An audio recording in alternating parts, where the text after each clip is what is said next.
You are your own worst enemy. If you think that he or she is out of your league, you're so money, you don't even know. So there's this concept I came up with called the networking match equation strategy, or N.M.E. It applies to dating and to networking. And I explain this in more detail. Okay, why my N.M.E. strategy, your own worst enemy, will change your life. But let me give you an example first in dating. Okay, and then we will apply it to networking for a job, or networking for a customer, or networking for any reason, really. Have you ever seen somebody else dating somebody and the person they're dating is way better looking than they are? Of course you have. And you wonder to yourself, how did this person get that other person to go out with them? How did this guy get that perfect woman to go out with them, or vice versa? She is so gorgeous, smart, outgoing, and personable. But he is not a good-looking guy and not the smartest guy. How the heck did this guy get in a relationship that doesn't match his looks or intelligence? Now let's bring this equation into balance. Okay, the N.M.E. equation. Stick with me here. So he believes in his heart that he's a 10, and she'll believe the same thing. So he's a 1 out of 10.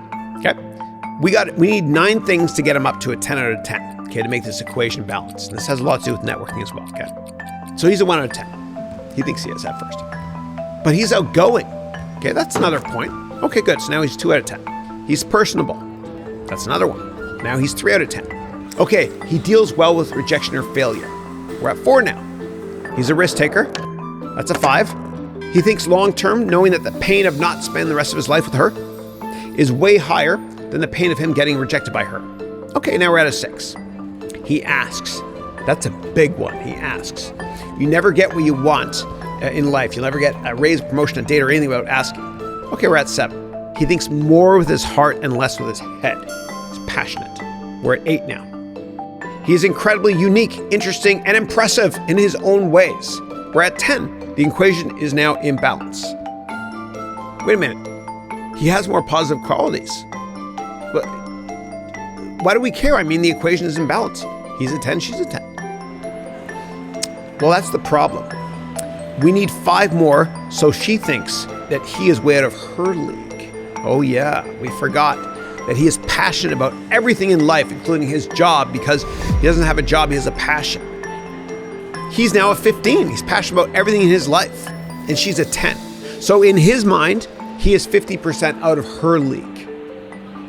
That gives him the confidence to ask her out on a date. You are your own worst enemy. If you think that he or she is out of your league, not only are you on par with them, you're up here, you're out of their league. The same thing with networking. You can ask anybody you want, not only out on a date, but also for a networking meeting.